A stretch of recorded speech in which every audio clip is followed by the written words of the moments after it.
কে কে pizza খাবে চলে এসো। এই যা আমি এটা সোফাটাকে কেটে ফেললাম। আরে কি হলো মিনা, তুই কাঁদছিস কেন?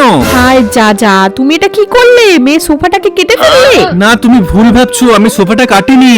থাক, আর মিথ্যা কথা বলতে হবে না। যাও গিয়ে বাথরুম পরিষ্কার করো। তোর ভাল লাগে না। কাঁদিস না সোনা, আমি তোকে একটা বড় পিৎজা সোফা বানিয়ে দেবো। আচ্ছা ঠিক আছে মা। বন্ধুরা, যতক্ষণ আমি পিৎজা সোফাটা বানাচ্ছি ততক্ষণ তোমরা মায়ের জন্য তো সবাই ভিডিওতে লাইক করে, কিন্তু বাবার জন্য আজ কতজন ভিডিওতে লাইক সাবস্ক্রাইব করে সেটাই দেখতে চাই। আর বাবার জন্য কমেন্টে হার্ট দিয়ে যাও। এই তো পিৎজা সোফাটা হয়ে গেছে।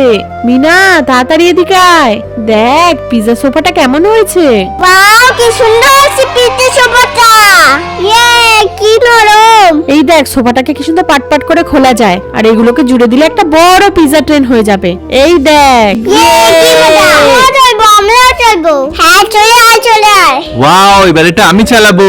আরে কি এই সোফাটাকেও কি তুমি নষ্ট করবে নাকি? ওঠো বলছি। মা সোফাটা আমি কেটে ফেলেছিলাম, বাবা কাটেনি। হ্যাঁ বাহ, আমার সোনা মেয়ে। ইয়ে ইয়ে, চলো ইয়ে, এবার আমরা ইয়ে। সবাই মিলে ঘুরতে যাই। খুব মজা হচ্ছে।